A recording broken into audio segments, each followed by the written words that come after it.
Good morning, colleagues. As I said earlier, Happy New Year. Our guest, Mr. Ojipat, has joined to give us more information on the EU-Kenya negotiations on fresh produce. Mr. Okisejere Ojepat is the Chief Executive Officer of the Fresh Produce Consortium of Kenya, an association which influences and advocates for conducive national and international business environment, policies, tariffs, and trade agreements on behalf of its members. He served as a director in several positions, including at the Kenya Horticultural Council, Fresh Produce Exporters Association of Kenya, and even Tamlega Farm Care Limited. So if there is anyone with a good background on the issue we are going to discuss today, it is Mr. Okisejere Ojepat. Welcome, Mr. Ojepat. We've been waiting for you for a very long time. Actually, the participants might have thought we are lying to them. So, welcome. Thank you. Thanks. Happy New Year and good morning, everyone. I've seen names that I know on a call, and I must start by registering my sincere apologies. Those who know me, I keep time. And we have a crisis that we've been trying to manage. We've just had a serious conversation on avocado, and that's the reason why I'm late. Otherwise, I've seen Rioba, Agatha, and a few others who know me. I try as much as possible to keep time. For that reason, I'll also then not keep you longer. So if I could be guided, Sharon, on how long this takes, then I'll need to know, so that I do not have to start having a conversation and people have been here for 1 hour. Sharon, can I be guided? How long would you have about 1 hour? You have about 1 hour. Okay. Can I then get to hear from you? What have you had a briefing already, so that I plug in based on the conversation you've already had? So the briefing is on EU. Okay, the topic today is updates on EU-Kenya negotiations on fresh produce. We know that EU is a major destination of Kenya's horticultural exports, especially fresh produce in general. We know that trade talks have been going on for years. So we want to know what is new about these negotiations that are currently going on. What is happening? Who are the negotiators so far? What is Kenya's stand so far? How coming at the backdrop of the EU Green Deal? What do we expect going forward? How is Europe behaving towards Kenya? Are they willing to maybe come to an agreement with our regulatory bodies on what are the requirements for the pesticides use, that coming against the backdrop of the ban on pesticide use that they are advocating for, that some pesticides should be banned or some amount of pesticide should be regulated. Basically, we just want to know EU versus Kenya's stand, and where is the leeway among all these. Thanks, Sharon, and thanks everyone for joining in, and thanks friends that know me in person and those who we are meeting for the first time. I just want to say again, I'm so sorry. It's a bit unfortunate that I have to join you late. It's not my best. It's not in my life. So I feel. I'm feeling guilty that I have to go through explanations and apologies. However, I'd like to take us through a process briefly. And let me start with the subject matter that is affecting us and the challenge that we've just had. Initially, I knew that I'll have a discussion with you up to 11:15, when I'm supposed to be joining another meeting, a discussion on the same issue, but with Uganda, on a conference that's ongoing. And therefore, between now and 11:15, I'll be able to take you through quickly an update of where we are Thereafter, I'll join. I'm trying to get my colleagues from the Ugandan side to allow me a leeway to be able to speak to you before I join them on the call. However, let me get straight into the subject matter and start by briefing you what we just had a discussion about avocado. I know that you have had discussions and a bit of heated debate on social media about the avocado from Kenya, a bit of discussion about scarcity of avocado in the domestic market that is basically attributed to restricted exports of avocado into the global market, a practice that we do every year. We close the season, restrict the season to avoid the export of immature fruits into the market. And for that reason, we do this annually. We just had a heated debate because there's certain fruits that are mature, not so many, but there are also a few people that are trying to take advantage, because ordinarily we have our main competitors being Mexico and Peru. They all come to the market after June of every year. And for that reason, there's a scarcity of avocado globally, because we are the only ones that have a window of exporting avocados. For that reason, the appetite for avocado globally is very high, and everyone is trying to find a way of selling a fruit out there. However, we've had initial challenges in the past where a few people have had bad quality that has gone into the market. So what we are doing is addressing, and we just had a meeting with all industry association leaders and the Horticulture Crops Directorate in basically ensuring that we control in totality the flow of export of avocado out of the country.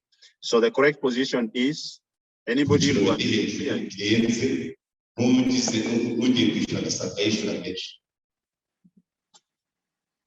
Did I hear you?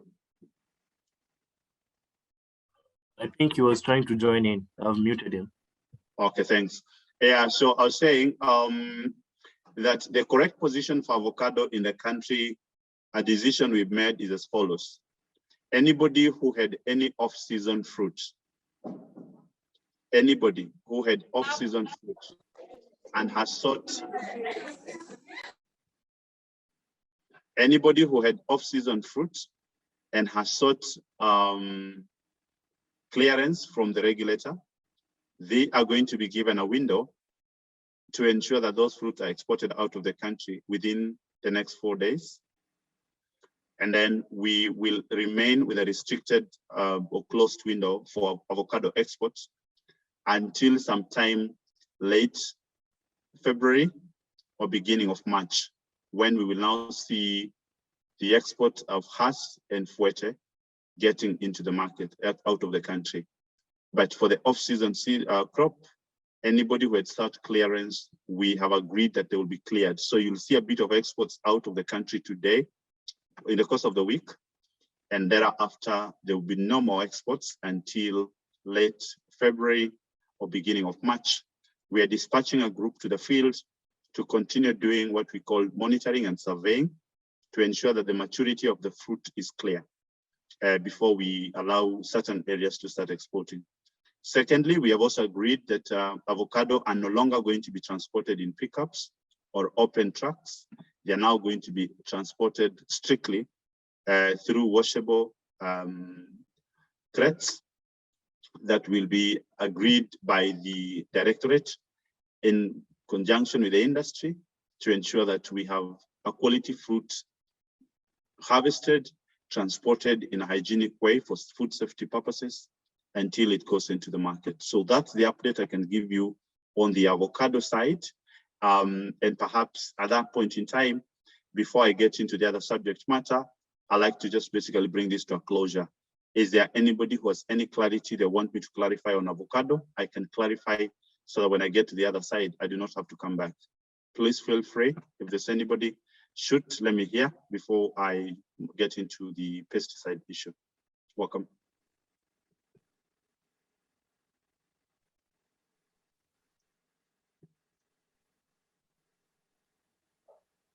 Okay.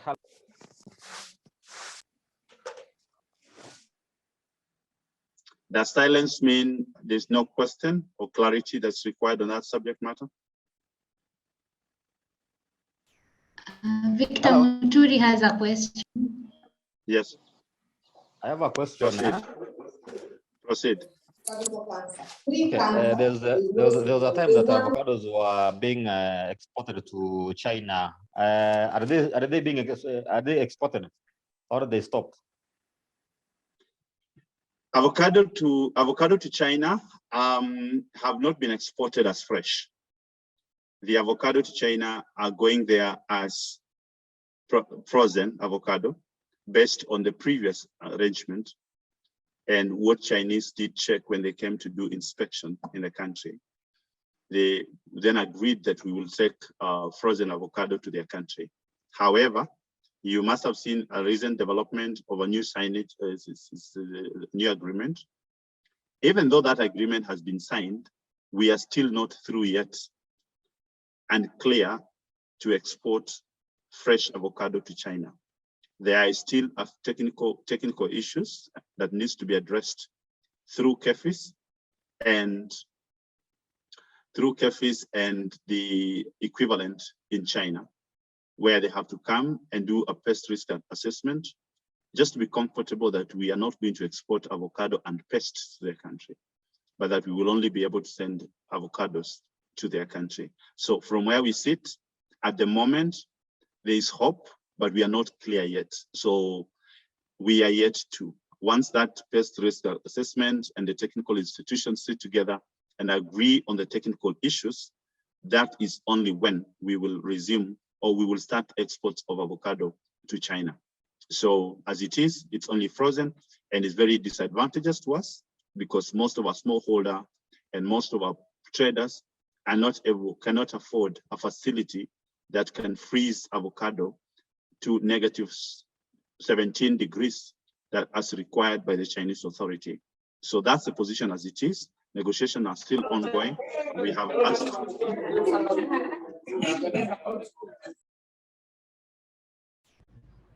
Mr. Ojepat, I have a question. Why the need for these new regulations?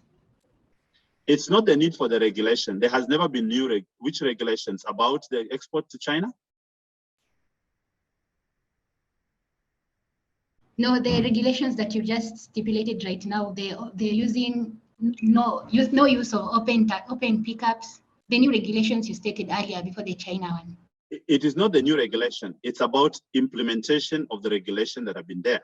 What we are looking at here is we are not talking about the safety of a product. We are talking about the whole quality of the product. That includes how safe we handle the avocado.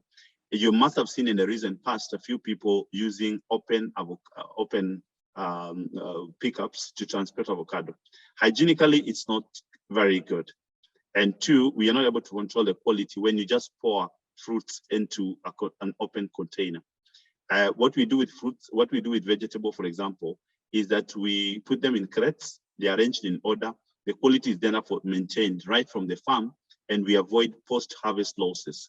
But the way we've been handling our avocado is a bit of bruises and quality deterioration along the way, particularly when they're packed in open pickups, that allows things to happen, that allows us to contaminate our products. So what we are running away from is we are basically streamlining the system and say, besides just the maturity, we are looking at other quality aspects of the fruit for us to be able to export a good fruit. Mr. Ojepat, I have a question. Go ahead. Yeah, you talked that the Chinese will be here to carry out a pest risk assessment. When is that? We have requested KEFIS to liaise with their colleagues to be here within a week, within this month, so that we can take advantage of this season. However, I am not able to confirm when, because then governments have a way they communicate. Our request to them is do it immediately, but the way the processes go through, it's about how our plant health inspectorate services here at KEFIS is able to quickly influence their colleagues on the other side. But because they are in talks, I had a discussion with the MD KEFIS yesterday, and we were agreeing that they are going to fast track the process. However, I cannot confirm exactly when, but we are saying if this can be done within 4 weeks, then we can then be able to take advantage of this season, only if the observation those inspectors will have will be positive, and that they will take a good report and say, listen, Kenya is clear, everything is okay. And the feedback mechanism from their country is something that we are not in control, but we are pushing them and asking them to be able to fast track this. Canada, you okay? Yes, thank you very much, Ojepat, for that explanation. I'm just wondering, this we are calling an off-season crop. Is there any opportunity for the country to turn this into another season for other years so that Kenyan farmers can take advantage of this scarcity that you just mentioned? Thank you. Unfortunately, it's not about another season. It's about the weather patterns. And you have seen the way the weather patterns has behaved. For the first time, we had a wet Christmas. Ordinarily, it is dry. Because of those weather patterns, there are certain crops then that flowered and matured out of the normal cycle. And we are saying, if they matured out of the normal cycle, let's not knock out anybody, but let's allow the traders and the growers an opportunity to sell these products to the market. Secondly, I want to make it also clarify to you that Kenya today is the largest exporter of avocado out of Africa, in Africa. For that reason, if we are number one in terms of volumes, we would like to be number one in terms of volumes, quality, and best practices when it comes to avocado. And the much more fruits that have been planted can then have good market if we correct the situation. In the past, we've seen a bit of compromise or bad quality, some fruits getting to the market a bit immature. We're streamlining that and tightening so that we don't have a problem. So it's not about another season, it's about ensuring that no fruit goes to loss. However, if Kenyan farmers get into irrigated agriculture and they have certain orchards that will be irrigated, they will be able to export because their orchards will have matured through irrigated agriculture, and that will be another opportunity. So the opportunity to the farmers is to ensure that they invest on the irrigation systems to take advantage of such a season and good prices. I submit. Mr. Ojepat, Rioba here. Yeah. As we wait, I was asking again, how, in terms of volume, how much did you export last season? From where I sit, I do not have sufficient data, but I could share with you on email after this call. I have them, but I can share with you after this call. I cannot be able to pull it out, but I have the data. If you allow me, Rioba, I can share with you after this call. Okay, sure. Okay. Okay, any last one? A last one so that I can proceed to the next? Ojepat, so many people need the volume data. Maybe you can share with us also so that you can share with the rest of them. Thank you. That's fine with me. Proceed to the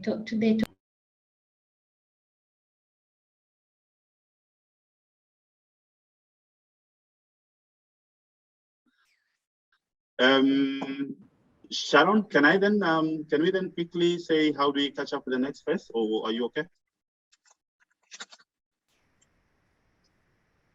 You can just proceed to the next phase, Ojepat. Are you giving people a little break, or you're not? No, no break. Okay. Okay. All right.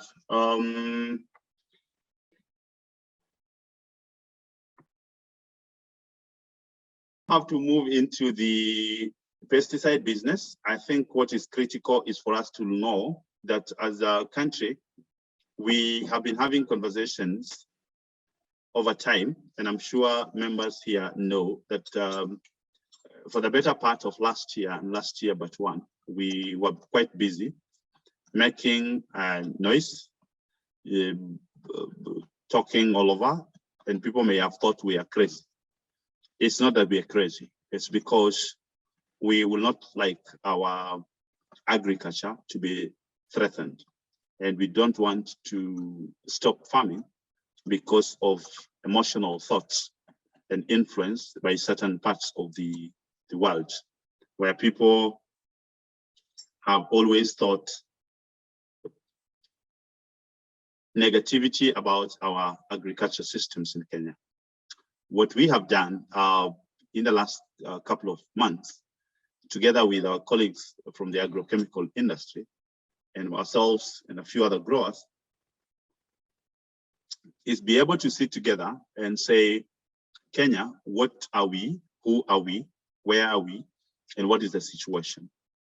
Let me say this for record. Pesticides are used for purposes of plant protection. And also, pesticides by nature are poisons. And that's why they are able to kill targeted pests. Pesticides have never been and will never be easily eradicated within our farming systems, particularly in the African context, and in particular in Kenya because of our geographical location in the tropics. For that reason, pesticides are used for pest control, and they are not used holistically alone. We employ what we call integrated pest management. And as we work with integrated pest management, pesticides are part and parcel of it. The recent engagement that we have seen us engage with the EU is a situation where the EU has diverted holistically as a continent. They have chosen by themselves to go through what we call a hazard assessment, other than the traditional assessment that has always been in practice called a risk assessment. When you talk about hazard, it's very difficult to quantify what you mean by a hazard because it's just an indication. But a risk assessment is able to put us where we believe strongly work and strongly understand that a risk assessment is what the whole world has been working on, particularly through WTO framework that brings all trading partners together. What EU has then done is deliberately decided, and we respect their decision, to move out from the risk assessment to hazard assessment. For that reason, what then we are advocating and what we are discussing with the EU is this, that listen, whereas we respect your decision as a continent on the approach you want to take, one, please reconsider the approach you take because it is not science-based when you go into hazard assessment. We want a science-based risk assessment that informs every decision. And we are saying remove emotions, particularly from the NGO world and anti-pesticide crusaders that keep saying pesticide cause cancer. Fellow Kenyans, particularly for you who are from Kenya, you know that we have so many cancers that have been reported in this country. Cervical cancer, we have all some cancers of the throat, cancers of everywhere, that are not caused by pesticides.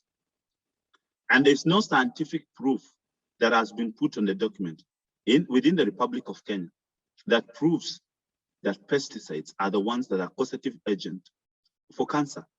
If there is any such study, somebody needs to pull it to me and say, this is the study, and also say, out of 10 cancers today, the deaths that occur out of cancer, how many of them are associated to pesticide?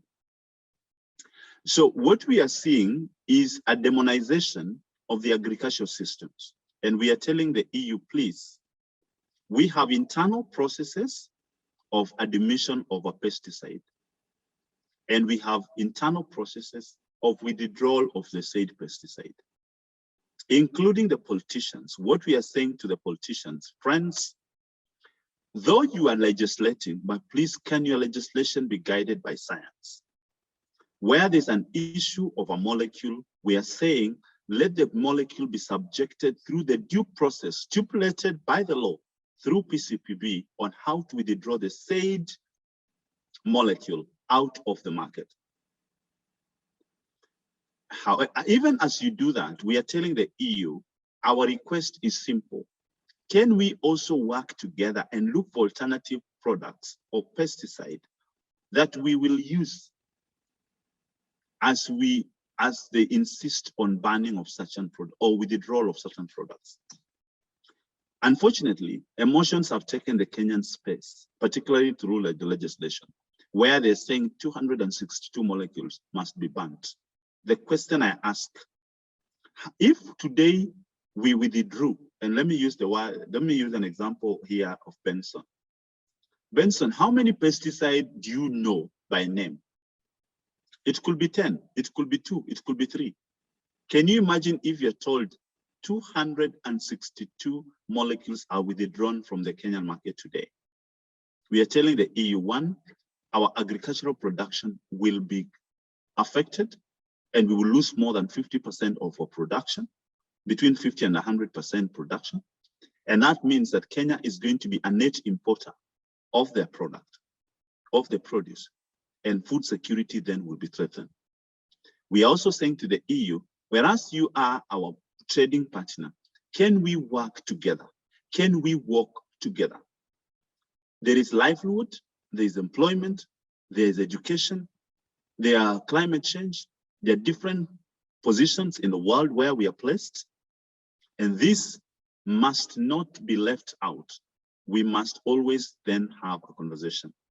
The fact is that we are going back to the EU in the month of March to present our position again, sit down with them around the table and let them know that, listen, this is what the country Kenya has done. And this is the way we are managing our production systems. We have employed what we call risk assessment tools. We have put traceability in place. We have worked with everything that we worked on, and that we can assure our trading partners of safe product being delivered to their market. And all we are talking about, safety of our products and to the market, not only in the EU, but even domestically and in other parts of the world. We want to have what we call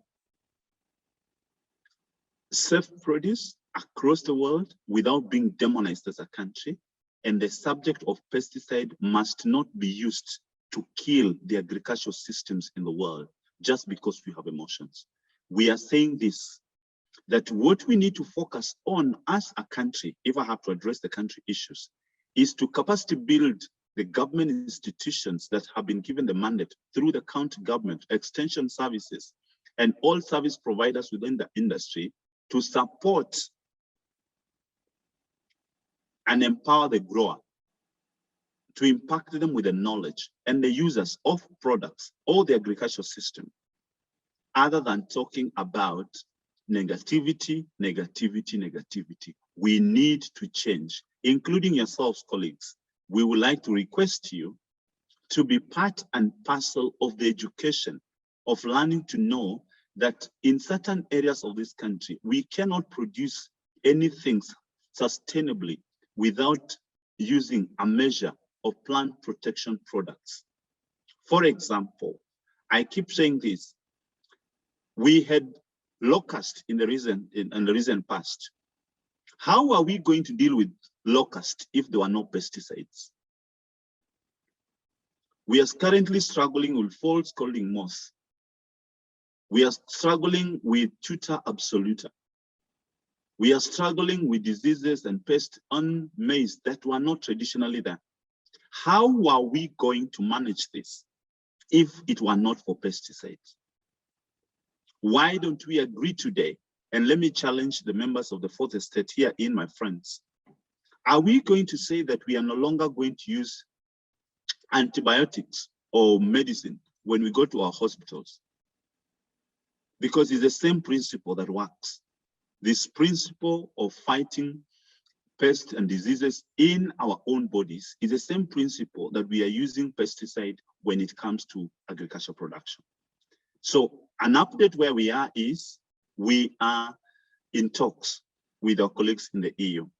When are they going to give us headlights of certain areas? We don't know. Negotiation is about a give and take and is about a process. We have stayed stated clearly opposition. We have also said to the government of Kenya, please give PCPB more resources so that PCPB can then be able to carry out their mandate efficiently, including enforcement and checking out what we call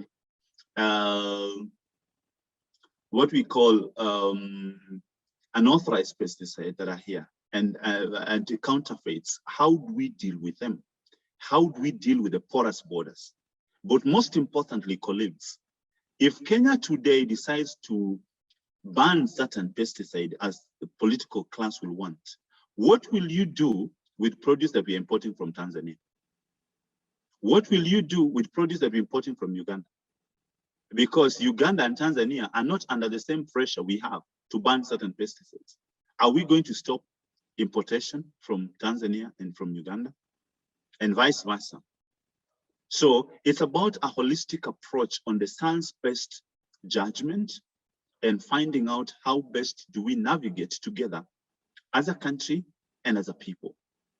As I come to the tail end, we are now dealing with pests called fruit fly and weevil on mangoes.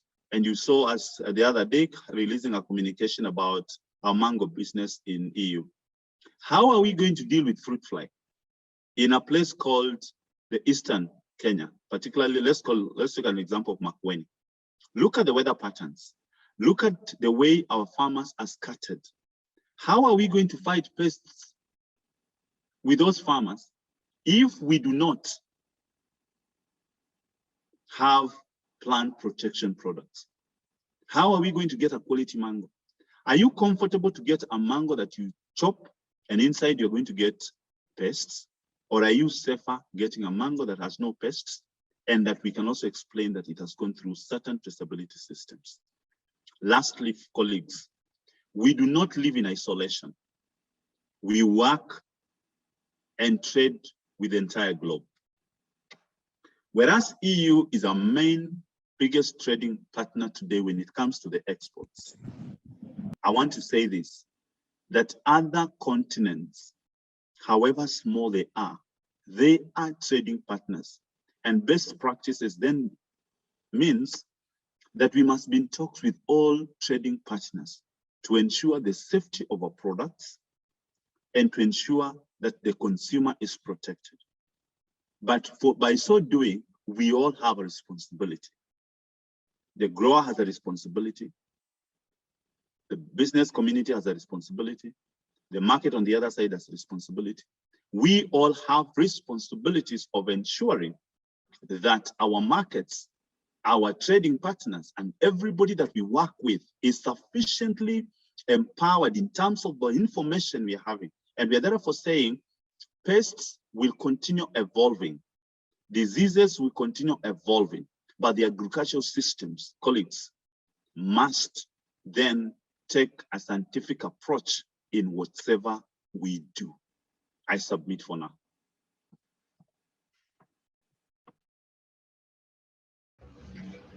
Colleagues, you've heard it from Ojepat. Anyone with questions before he leaves for the next meeting? You can share your questions also on the chat.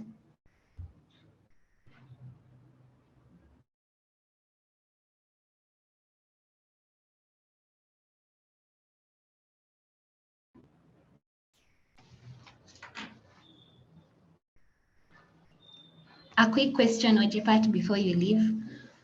So is the Fresh Produce Consortium of Kenya negotiating alone, or are you negotiating also alongside the government? There is no way, Sharon, we will negotiate as an industry alone. We do not export as Fresh Produce Consortium. We export as Kenya.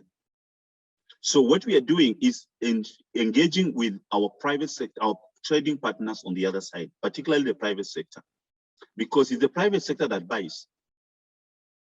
It is not the government that buys.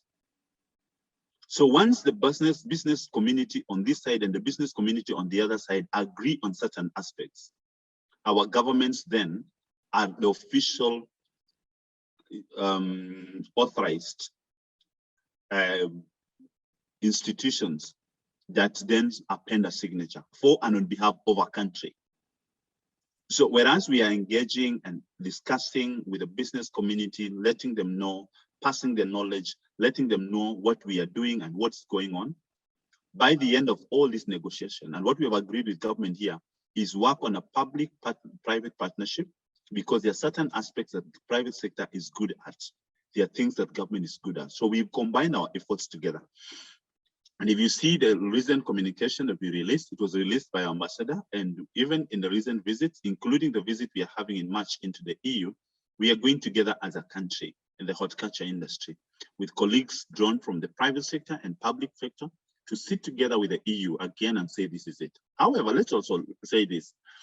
Kenya, in the past, never used to go to a negotiating table without a crisis. This time around, we are saying we are going to the negotiating table for today and for the future, so that we are not ambushed by deadlines or regulational changes, but that we will be involved even as the EU changes their regulation or reviews their regulation in future. So the straight answer is we are not doing this in isolation. We are doing this together with government. I submit. Question. Clifford Akumu is asking, what is the status of the analysis on some of the said molecules that were being conducted from the PCPB side? We have the data.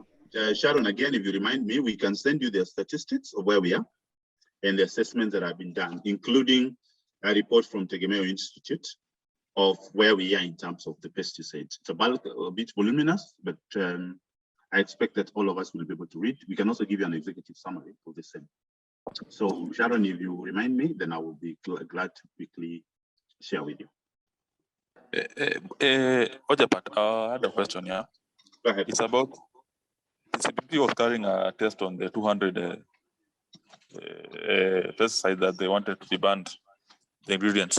Now, I was asking, how far is that process, and have you tried to reach PCPP to ascertain, or are they involved in that process yet? We work together with PCPB and Agrochemical Association. We are part of the technical committees and part of what is going on. We are involved in engaging with them. So what we know is that the molecules that were all flagged did not require assessment for all the molecules, but the ones that we have, we can share the report with you. We already have a report that even shows us, including what the effects to the country in an event that we do not have pesticides, and the concerns that had been raised. The assessment is there, and we can share the report with you. I'm sure then it's possible for us to flash out certain things. And for the molecules that EU has said they are not going to renew, we have agreed with them. If they're saying they're not going to renew because it has been universally agreed, that is okay. What we do not want to do is to have Kenya isolated and denied an opportunity to use the agreed molecules elsewhere. And if there are any restriction on certain products, we are saying those particular pesticides could be used, but under guidance in terms of quarantine use, because it's also allowed that you can use certain products on quarantine use, for quarantine use based on a specific issue that you are addressing. For example, when we fumigate our pulses to India, when we fumigate our flowers to Australia, there are certain fumigants that are used, or products that are used, that may not ordinarily agree with the EU, but they are not opposed by Australia. For that reason, we're looking at country by country, and therefore we're saying, let the menu be big enough, but select a specific menu for a specific country without really looking like we're serving the interest of only one continent and forget the rest of the world. I submit. There is a question from Emmanuel Okiri. He's saying, late last year, we began exporting mangoes to EU. Are we negotiating on a fruit-to-fruit basis, or is it consolidated? Lastly, are we meeting the EU market demands and compliance issues at the moment? Demand is at all order. Oh, sorry, Ojapat, can you please bring in your picture? so that can use it during You yeah, hear me? exactly. No. Good. Okay. Yeah. What I'm basically saying, the demand is such a big difficult, is a tall order. We can't meet the demand of mangoes in EU. The demand is big. Remember, we were out of the market for more than 10 years. And therefore, when you bounce back to the market, you are now enticing, you're now getting colleagues, the business community on the other side, to start again appreciate the variety that we have. For example, apple mango is not a popular variety in the world. What the popular variety in the world is called Alfonso. Kenya has apple mango as the popular variety. So we are arriving in the market with a variety that is not ordinarily consumed by EU, but it gives an alternative variety to the market. And therefore, it's in our duty as an industry and as a country to market apple mango as it is apple mango, with unique characteristics to be able to compete in the market where Alfonso, that is predominantly, that has a higher demand in the world, is not what we have in Kenya. And Kenya does not have Alfonso mangoes as a variety. We only have 5 mango trees in the country that are somewhere in an institution. We therefore want to see how we import Alfonso into the country and be able to give the market a variety of many other mango varieties other than the traditional apple mango that we have. Just like we did with avocado, from our jumbo, went into Hass, into Wete, and other varieties that are coming through. Bananas was the same, and therefore for mango demand, we can't meet it, but the biggest tall order we have is to let people know that, listen, we are back to the market, please sample mangoes again, please buy again. So it's case by case, opening one market at a time. I am not going to see, I do not anticipate a floodgates to open just that way. I expect that we have a lot of work from where we sit to continue educating and allowing access of our mangoes to different parts of the world. But it's a process that we need to work together. So for now, we are not going to meet the demand. We don't even know what is the demand because we have not been there. So it's about placing our products in. In terms of compliance, yes, we comply, but there's very little going on there because our farmers also were very much used to other markets, particularly in the EU, in the UAE, when we were not exporting to the EU. So we're going to see a bit of it into it, but the majority of it will still continue going into the EU, into the Middle East, but much more is coming later. Perhaps next year or next year, but one, we can then be able to see slightly more improved entry into it, but that will depend on how much we as a country can continue marketing the existing mango, even as we continue opening the market. So really, we have an assignment to do, a duty to place the mango into the market. We're not the only suppliers of mango. For those 10 years, we are not in the market. Somebody else was supplying the market. So we're basically coming back to say we are back, but yes, while you're away, people were eating mangoes from a different part of the world. So we have a duty and a responsibility, and perhaps appeal to colleagues here, particularly yourselves, if you can continue drumming support for us and talking about how good the Kenya mangoes are, how compliant we are. It may just increase our visibility and may be able to influence certain buying patterns in other parts of the world. Submit.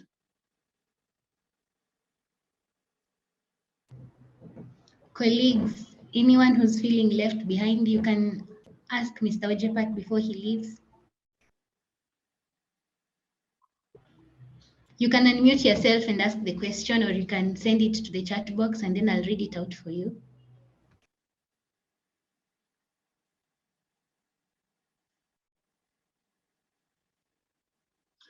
Well, Sharon, for me, silence then means either colleagues are still thinking so much or they have an issue. I believe that they all have my contacts. Those who do not have, please, Sharon, feel free to share. Or what I will do is share my contact on the chat box.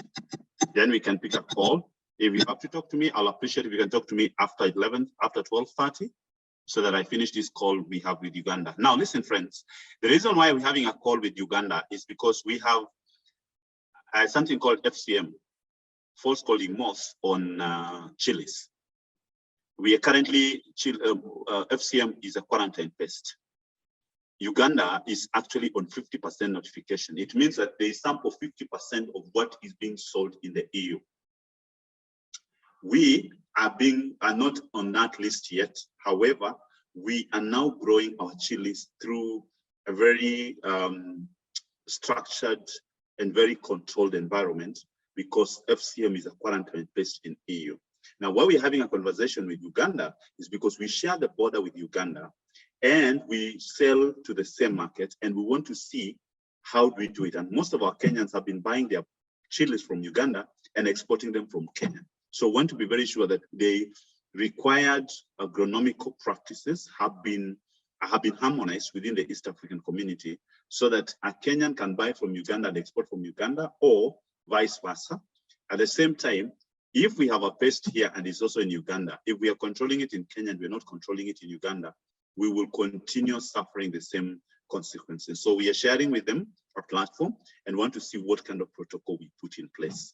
Then Sharon, lastly, I just want to alert to the others that last week, the other week, on the 8th, you must have seen a KQ cargo flight take off from Kisumu with fresh produce. That is now on Shelu, and we're basically opening up Kisumu, Eldoret, Mombasa, and the Isiolo airports to ease pressure out of JKIA and see how we can now have scheduled flights out of those airports. KQ is deploying a freighter, a cargo freighter, by the end of this month. Now, we'll now be picking cargo directly from Kisumu to a specific market. And in this case, we are already engaging with the UAE and secured certain orders. Then there will be